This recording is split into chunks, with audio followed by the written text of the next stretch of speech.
We have a guest speaker today, or maybe I should say speakers. We have Jay Sumner and his Peregrine Falcon, Kai. Jay has been studying peregrine falcons since the 60s, and in 2002, an organization called the Montana Peregrine Institute evolved. The purpose of the organization was to study the health and the status of the populations of peregrines in Montana. So at this time, I'd like to turn it over to Jay Sumner, who is the director of the Institute. Thank you.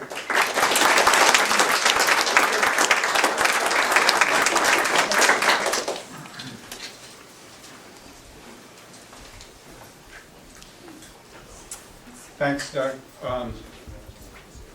We started this institute, the Montana Peregrine Institute, in 2002, recognizing that once the peregrine had recovered from the endangered species, that money would run out, federal funding and state funding would run out, which is exactly what's happened so far.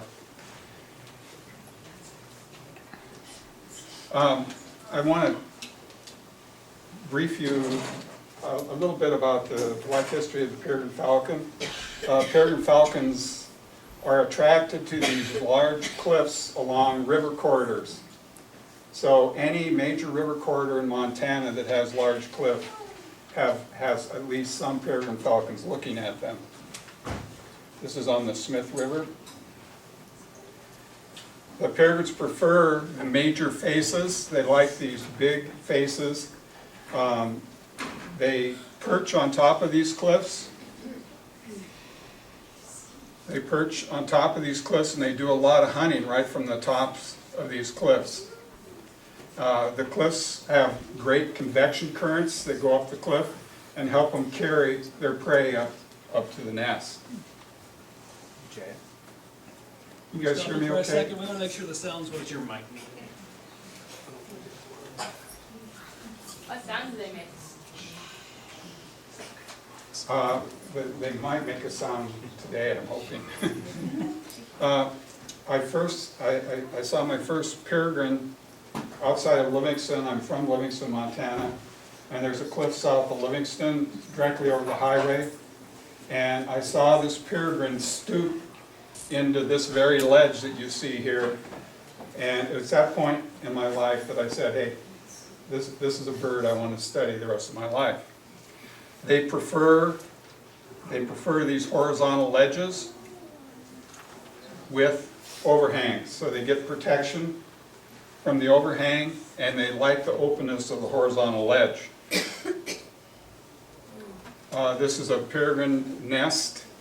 They don't lay a stick nest. They make a scrape, a little indentation in the dirt on the cliff, and lay their eggs, 2 to 5 eggs. We have peregrines sometimes using other birds' nests. These two young are in a raven's nest.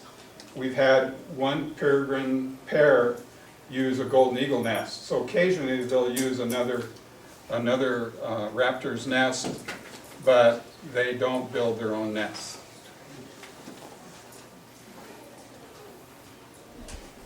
We have them nesting on some strange places in Montana. This is a gravel pit just east of Missoula, near Clinton, and birds nested on this cliff for 3 or 4 years. They haven't nested on that cliff for a couple of years. We also have peregrines on road cuts. This is a road cut over at Kootenai Falls, and peregrines nested here for many, many years on this road cut. Peregrines spend about 42 to 45 days in the nest before they fledge.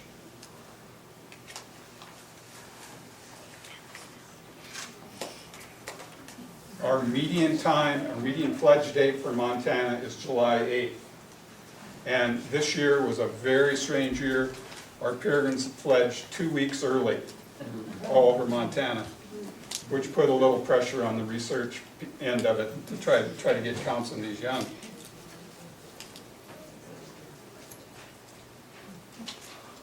We have at least over 300 fledgling dates to base this meeting of 8th of July on. And we're gonna add another, data still coming in for this year, but we'll be adding probably another 50 dates to this chart.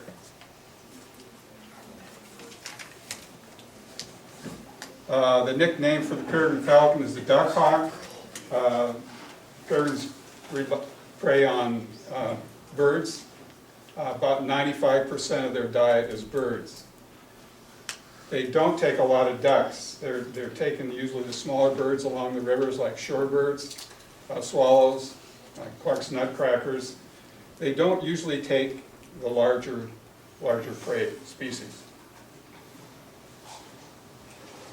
One of the main problems in managing our peregrines in Montana and other states is we have no idea where our peregrines go in the winter. So essentially we're studying the peregrine for about a half a year. The other half we have no idea where they are. We think they go down to Mexico, Central America, maybe some even to South America, but we don't know this. And that's the last project I want to work on, is to put radio collars, satellite collars on the peregrines and find out where our birds are wintering. Then we have the full picture of the peregrine. This is a peregrine here that's after a duck here. That's a second before that peregrine caught the duck. So the peregrine was almost extinct in Montana. I'd like to give you a little bit of history of it. In the early 80s in Montana, we could go out for a full year, a full field season, and not see one single peregrine. Not a single peregrine. And so the Peregrine Fund, in conjunction with the agencies, the managing agencies, started reintroducing birds into Montana using these hack boxes. They put the young in these hack boxes, feed them through a small chute in the back, and then they had hack-side attendants that watched these peregrines to make sure nothing happened to them. So over the years, we introduced more than 600 of these peregrines this way. That kick-started our peregrine recovery. So brief history, DDT was introduced in the 40s. That started the population decline. It declined through the 70s and 80s. DDT was banned and peregrines started coming back. You can see that in some of these years we had, by 2005 we had 52 active nests in Montana. By 2012 we had 108 active nests. I'll tell you about what's active in a few minutes this year. This is a truncated table, but we keep track of every single one of our nests, and we know from the year our study started in 1999 what the status of those nests were. And over the years from 1999 to 2013, we've averaged a reproductive rate of 1.9 young per nest. What sites are along the Smith River? There are 6 or 7 sites along the Smith River. Are they included here? Yes. But you won't see them there because the table's truncated. You see I just have Alberts Creek and then all the way down to Young's Point. So I've truncated the table. All those in between are not shown. Where are the most of them? What part of Montana are the majority? I'll tell you that in a minute. Oh, okay. So we keep track of the occupancy rates. We have about a 75% occupancy rate in Montana.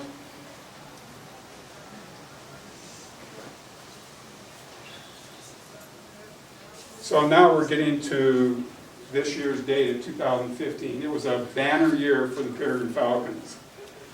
We've had the highest reproductive rate of 2.4 young per territory.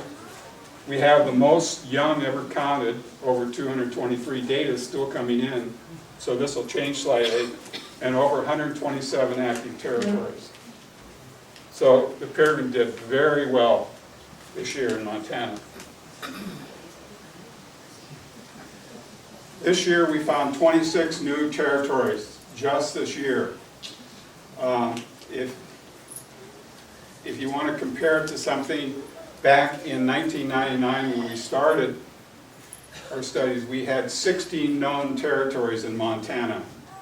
And now just this year, we have 26 new territories that we found.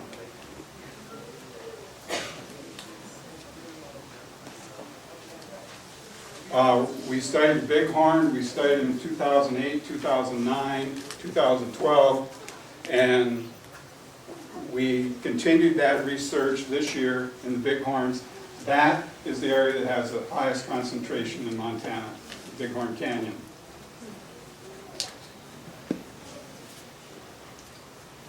So there's 47 miles of reservoir with 1,000-foot cliffs coming from the reservoir. It's perfect peregrine falcon habitat. There's also abundant prey species. So the bighorns is probably our best habitat in Montana, although we have a lot of good habitat. Our research team, we had 4 people and 2 spotters. We have some of those people here. Would you stand up? Don McCarter, Doug McCarter, Riley, Jane McCarter. Okay, this is not a picture of them. This is the only picture I have of a lot of people looking for peregrines. But the large number of spotters and observers really made it possible to get some great data from the bighorns. They observed some unusual behavior, groupings of one grouping of 12, one grouping of 11 peregrines in the same area feeding on swifts. Remarkable. It's never been seen in Montana. In fact, I don't think it's been seen anywhere, this concentration of peregrine falcons. So they counted 45 young, 38 adults. They had 19 active territories, and the highest reproductive rate we've ever recorded, 3.0 young per active territory. I think this is an example of an actually saturated population for Montana. I think generally our Montana populations have not reached saturation, but I think they're approaching it in the bighorns. Wonderful place. I'd like to show this figure just to show you what kind of increases we've had over the years. You can see we start here from 14, and this year, I'm comparing these to 3-year periods, we have the 127, but that chart really shows how well our peregrine populations are doing. We have a healthy, expanding population. We had one mortality, and I think it was from a falconer. It's a population mortality. The bird didn't die, but a falconer took one bird out of Montana. I also showed this picture to show you the brown protective coloration of the peregrine on the cliffs. They're really hard to see and they're really hard to count. You can ask numerous people in here about that. Yes? What sort of records do you have, historic records do you have, say, pre-DDT? Do you have any guesstimate as to how many peregrines? We have no idea how many peregrines we had. We had just real spotty data. You know, we knew of about a dozen in Montana back in the 60s when I started, but there wasn't any good history of the peregrine population. Lewis and Clark saw them, recorded them, and many of the other early explorers saw them, but nobody ever tallied numbers. In Montana. In Montana. Lewis and Clark in Montana. Right. This shows the distribution of peregrine nests in Montana. You can see that the map for this year will look the same with just a lot more dots on it. But generally, we have them concentrated in central Montana and western Montana. Very few birds in eastern Montana. This is the bighorn area right here. But this whole area we have no recorded peregrine nests. And I don't think that's because they're not there now. I think it's just because of research effort. We just haven't had time to cover those cliffs in eastern Montana. There are great cliffs along the Missouri and eastern Yellowstone that we really haven't looked at for 4 or 5 years, and I suspect there's peregrines on those now. But again, it's just a matter of having the research personnel to survey these areas. We're also recording other raptor species during our surveys, and the golden eagle is an important one because it's a species of concern now for all the agencies. And last year we had 39 active golden eagle nests and counted 12 young and 7 nests for a reproductive rate of 1.7. That reproductive rate of 1.7 is healthy for golden eagles.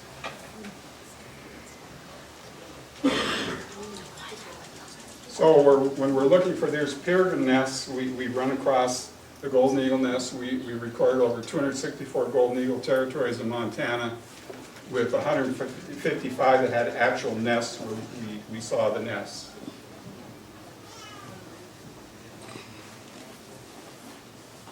We also are recording prairie falcons.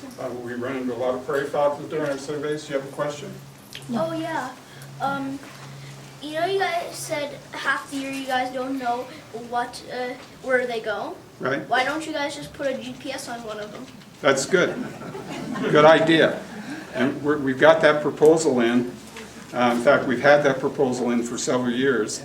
The problem is it's very expensive. So maybe you'll give us a donation today.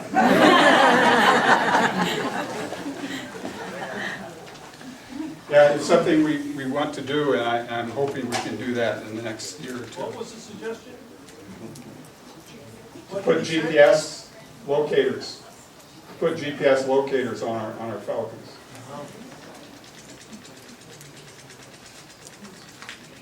So during this entire study period from 1999 through 2015, we recorded a total of 191 active peregrine falcon territories. And I remember when I started this study in 1999, I was floating down the Smith River with a colleague, and I said, you know, I wonder if we'll ever get 100 peregrines nesting in Montana that we can record. And sure enough, here we are at 191. People say, well, how many peregrines really are nesting in Montana? And I can't tell you that. We don't have the data. I can tell you that we have thousands and thousands of miles that we haven't checked, of cliffs that we haven't checked. And, you know, so if I were going to make a wild guess, I would say there's at least 3 times as many peregrines in Montana. But don't ask me to provide data on that because I don't have it. We started a program, and we're now in our 6th year. It's called Montana Peregrine Watch. We have over 80 volunteers that are helping us check these nests, and it's really been helpful. They donate their time and energy, and they're good observers, and mostly are Audubon people and biologists, and it's been a very successful thing. You know, with as many nests as we have now, we can't get to all these nests at the appropriate times. We just don't have enough research personnel. And these Peregrine Watch people have really helped with that. They've identified the nesting ledges, in many cases got counts, and then we just verify those counts from them. Our research plan is pretty simple. This is our last year of survey, and we're not certain exactly where we're going to go from here. I want to talk about the funding sources. You can see in 2012 we had $20,500 from the U.S. Fish and Wildlife Service. This year we had 0 from the Fish and Wildlife Service. So what does that mean? Well, we had a total budget of $63,000 in 2012. Now we have a $51,000 budget. Where did that extra money come from? Just on a side note, This is from the U.S. Fish and Wildlife Service research plan, but I want you to look right here. It says 5 monitoring periods meets the requirement of ESA to monitor for not less than 5 years, and they're going to monitor on 3 years intervals. So they are, by law, according to the Endangered Species Act, required to conduct 5 surveys. They didn't do it. They cut off the last year. And it upsets me that we have an agency like the U.S. Fish and Wildlife Service that is responsible for our wildlife, but will not follow the Endangered Species Act.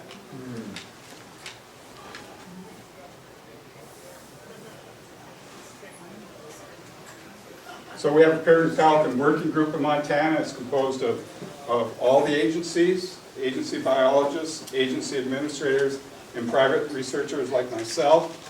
And we're trying to make decisions on where do we go from here in terms of our Peregrine Falcon work.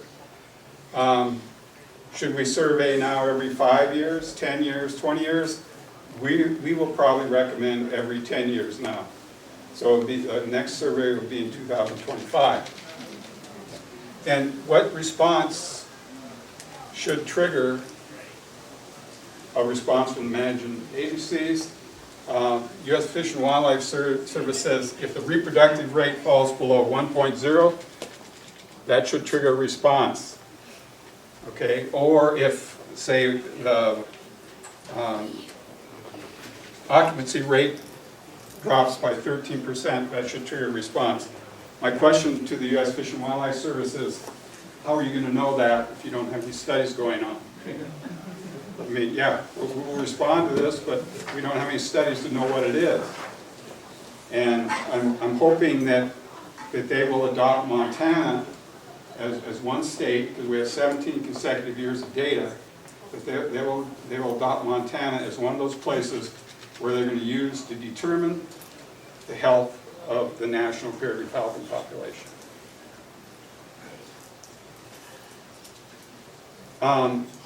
You can't really appreciate the peregrine falcon until you see him in action. They argue, the experts argue whether the peregrine falcon is the fastest bird in the world. In fact, journalists like to use the fastest bird on the planet. And the experts argue, well, I think, some experts say, I think the gerfalcon is faster. Some people say, I think the prairie falcon is faster. And then most people say, I think the peregrine is the fastest. And I'm just saying it doesn't matter, they're all damn fast. And they're timed at over 200 miles per hour. So to appreciate the peregrine, I've got a little short video to show you some of the hunting techniques of the peregrine falcon, and I'm hoping it works.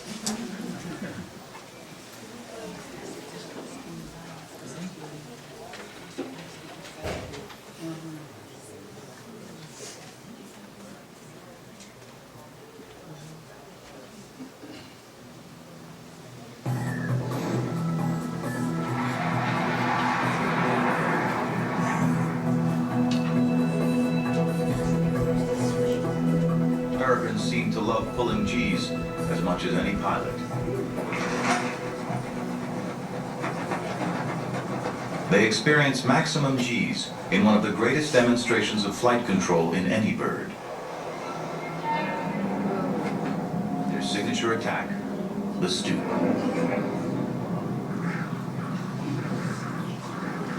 There's your 200 miles per hour. It's in the hunt that peregrine falcons show off an adjustability of flight surfaces far beyond that of any aircraft. To spot prey, peregrines often fly high, up to 3,000 feet, where prey have a hard time seeing them. When a peregrine locks onto a target, it rolls, pulls its wings in, and plunges. Coming out of the stoop, the peregrine feels the highest forces known for large animals, up to 25 Gs. 25 Gs would kill a person. So this is a picture of me back in 1961, rappelling down a cliff. I hope no rock climbers were here because I didn't have a helmet on. I didn't have any of the safety equipment. But I've been able to study and watch this splendid bird for over 54 years. And I think my wife summed it up pretty well with the last birthday card she sent me. And it has a picture of this funky falcon flying. It says, "Help, help, help. I'm a falcon trapped in a man's body."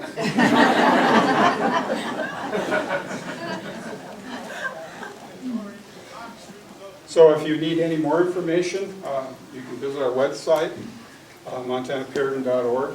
There's lots of information on the website. The big boys say that in any kind of presentation, you should always bring the best last. And so I'm going to show you my Peregrine Falcon Kai. She's a 1-year-old bird. She's trained to hunt. She's a great hunter, a good bird, except she likes to land on people's heads. That's not good, but anyway, she's a great hunter. But really, I want to show you her up close so that you can see their eyes, because they have the most beautiful eyes of any animal in the world, and I think I'm a little prejudiced, but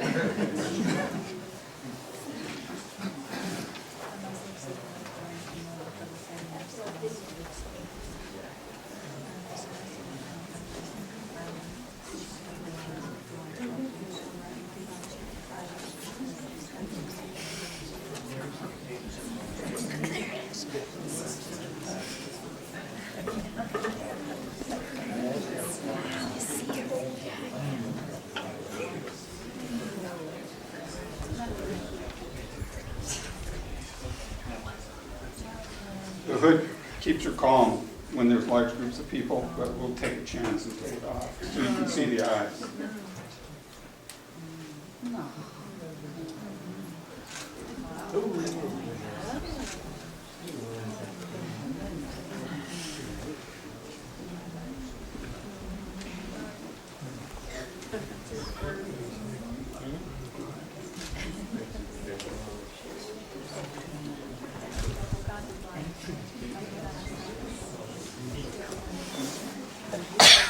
You can see she has a few brown feathers left that she hasn't bolted, and now she's going to show you the wing shape of the falcon. They're shaped just like a jet, or really a jet's shaped just like them. They were here first before they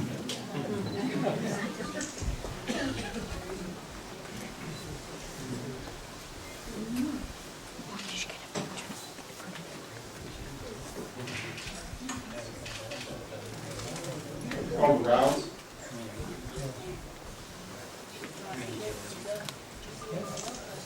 It's a female, and the females are a third larger and all round.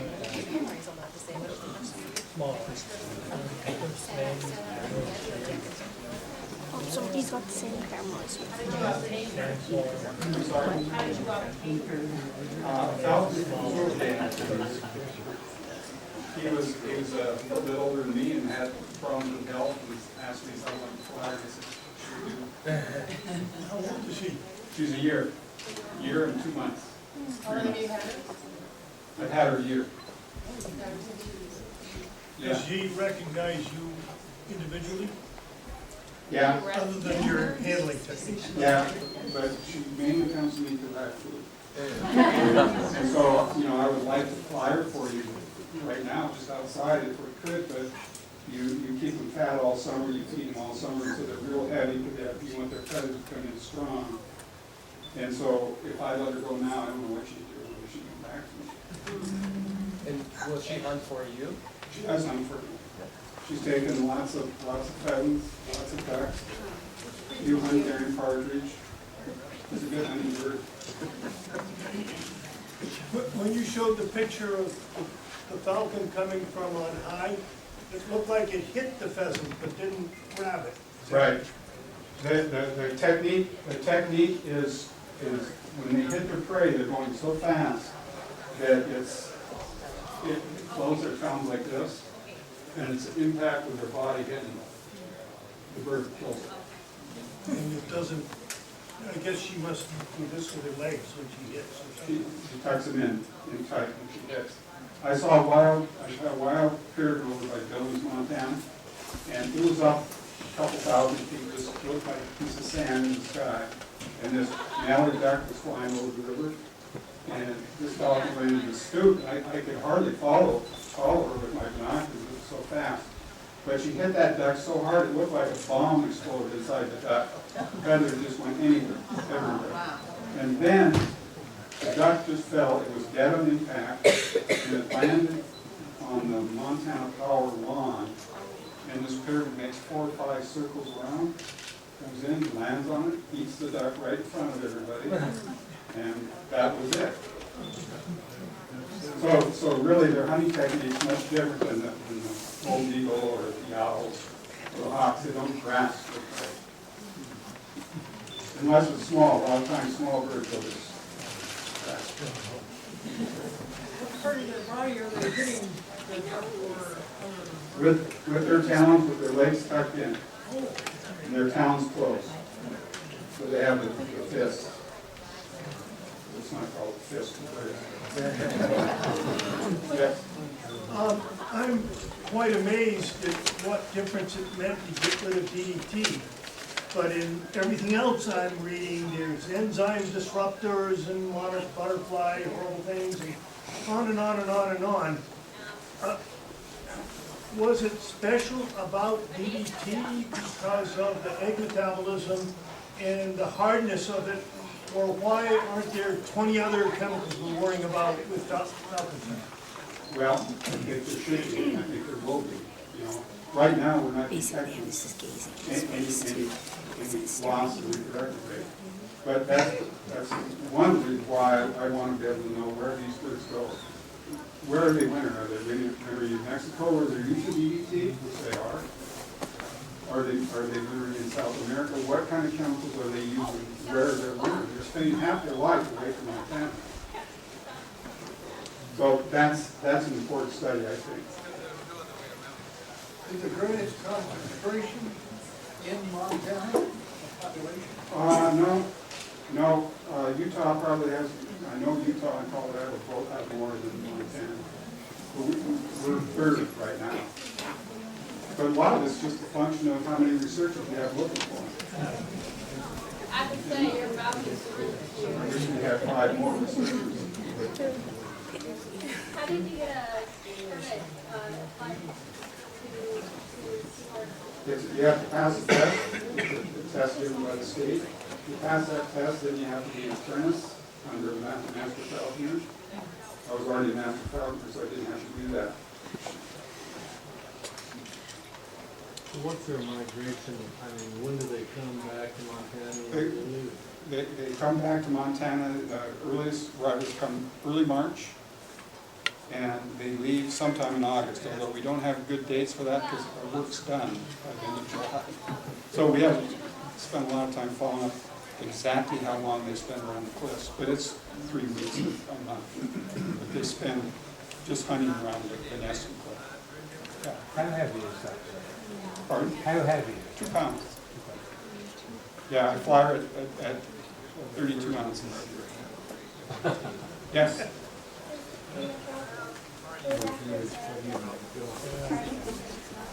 I'm sorry.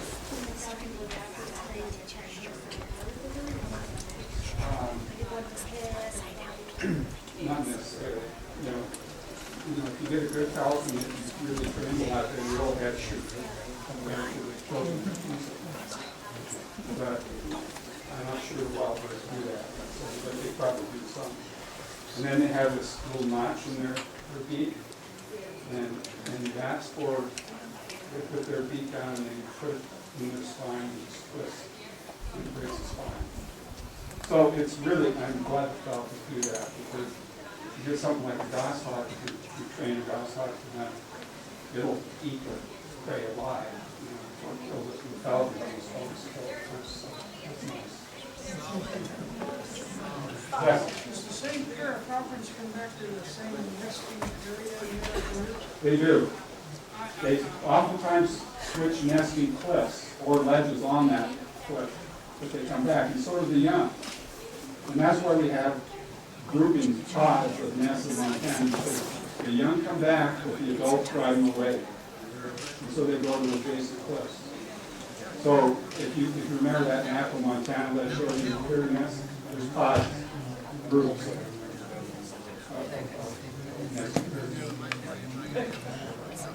Any other questions? I'd just like to say, I think it's great for you to be whatever age you are and look back at your life as a conservationist as successful. Congratulations. Thank you very much.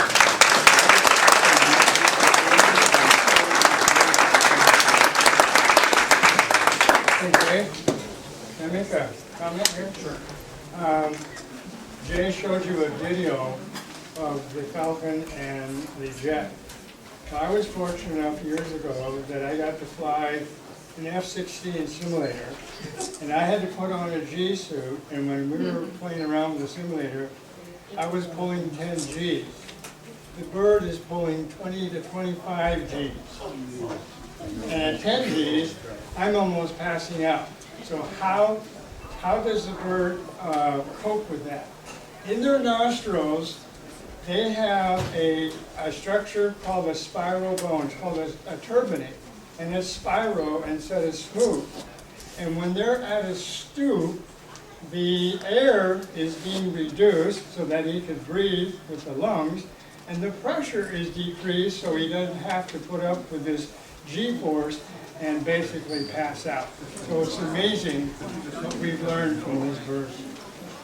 Oh, I'm sorry. Thank you. Thank you very much.